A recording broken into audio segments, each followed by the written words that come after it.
Hello guys, have you heard what people are saying? They say the World Bank is forcing Nigeria to stop Aliko Dangote from selling cheap fuel. They say powerful people are angry because Nigeria is finally refining its own oil and reducing dependence on imports. But is that true? Or is it more complicated than that? What's happening, everybody? I hope you're doing good. Today we break this story down properly with verified facts, not just emotion. Alright, so let's get straight to the discussion. Were you surprised that World Bank is coming up with a suggestion that we should resume fuel importation back in Nigeria? Okay, thank you. For me, I'm thinking, yes, I'm surprised because the same World Bank were saying that we should stop the importation. But beyond being surprised or expressing emotions, I try to look at what is the causal agent or what would have been the causal factors for the advice that they provided. First, who is Dangote? Aliko Dangote is Africa's richest businessman and the owner of the Dangote Refinery in Lagos, Nigeria.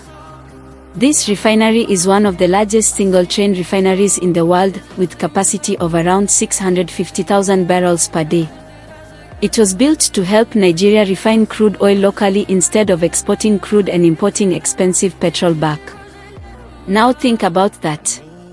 Nigeria is one of Africa's top oil producers. Yet for many years, Nigeria exported crude oil, then spent billions importing refined petrol because local refineries underperformed. So when Dangote Refinery started operations, many Nigerians saw it as historic. Why? Because if Nigeria refines locally, it can reduce fuel imports, save foreign exchange reserves, support the Naira, create jobs, supply neighboring African countries, reduce shortages. That part is real. Now where did the World Bank story come from? Reports circulated after comments linked to the World Bank Nigeria Development Update, where concerns were raised around competition, pricing, and market structure in Nigeria's downstream petroleum sector. The issue was not stop Dangote from making money. The concern was whether one dominant refinery supplying a large share of domestic fuel could reduce competition and eventually influence prices if alternatives are blocked.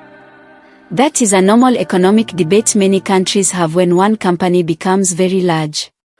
So let us be honest. This was not the World Bank saying it destroyed Dangote. It was more like Nigeria should maintain competitive markets and avoid overdependence on one supplier. Now some Nigerians became angry. Why? Because many people remember years of fuel import dependency, subsidy waste, shortages, corruption scandals, and foreign exchange pressure. So when outsiders suddenly say, open imports again, some people ask, where were you when Nigeria was suffering from imports? That frustration is understandable. Now let's talk reality. Can one supplier create risks? Yes.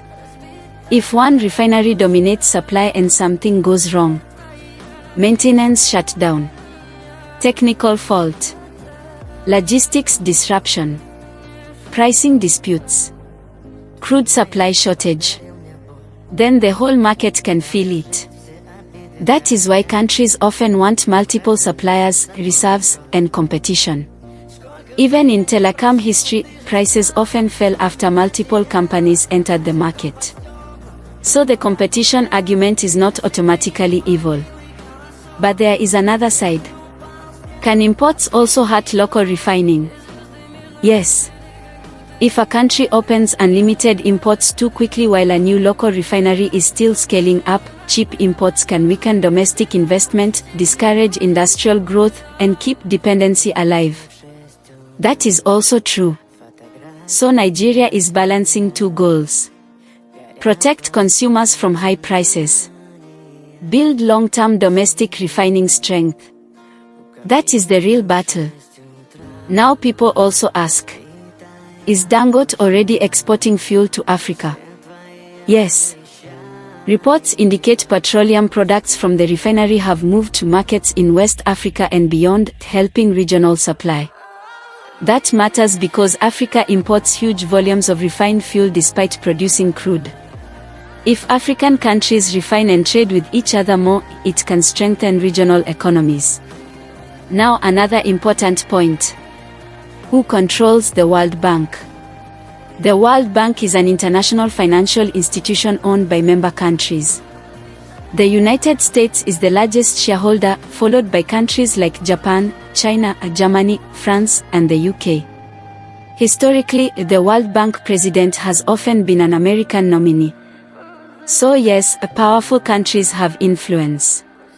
But saying every recommendation is a conspiracy can also be misleading. Sometimes institutions promote market competition because of economic ideology. Sometimes they are wrong. Sometimes they are partly right. Now let's ask the biggest question. Does the World Bank want Nigeria poor? There is no verified evidence of that claim. But many Africans distrust global institutions because past policies, privatization pressure, subsidy reforms, debt conditions, structural adjustment sometimes caused pain. That history explains the suspicion. So what should Nigeria do? Probably this. Support local refining capacity. Allow fair competition, not destructive dumping. Keep emergency fuel reserves. Regulate monopolistic pricing.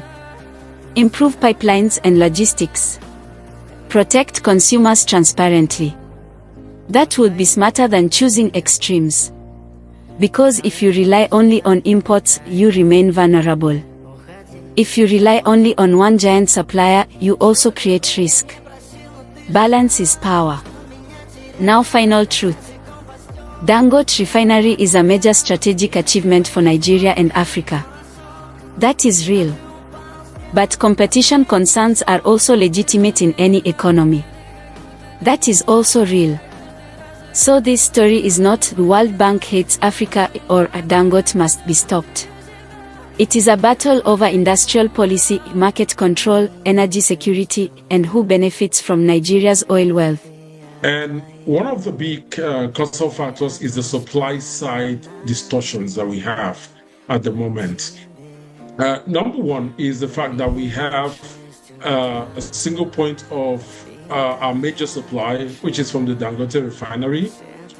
The second point that we do have is that we also have a lot of exertion of pressure on our, on our financial system, our forex system, when we rely on importation. So that's a very hard one. So the question now becomes, do we import to be able to establish price competition, or do we just buy from the Dangote Refinery, which is readily available, but of course might be at a price premium slightly above what the landing price would be? And because there's no other large or relatively large capacity refinery, the competition is not stiff enough to drop the prices.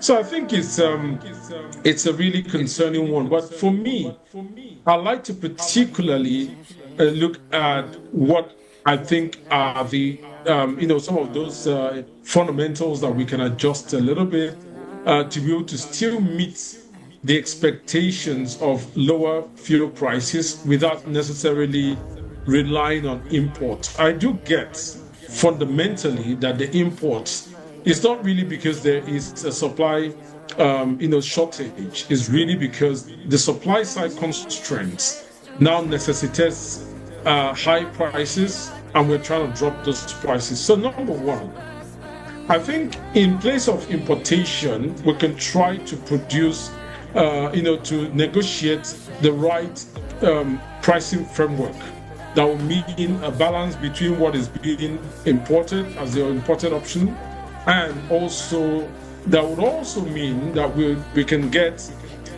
to patronize our own domestic refinery. Now, you look at the Dangote Refinery, laments that there are in a number of things that are increasing their prices. Number one is the fact that they have to buy and import some of their crude. And if you look at the premiums like the logistics, insurance, and the freight costs and all of that, those are factors that are added ultimately to the average Nigerian.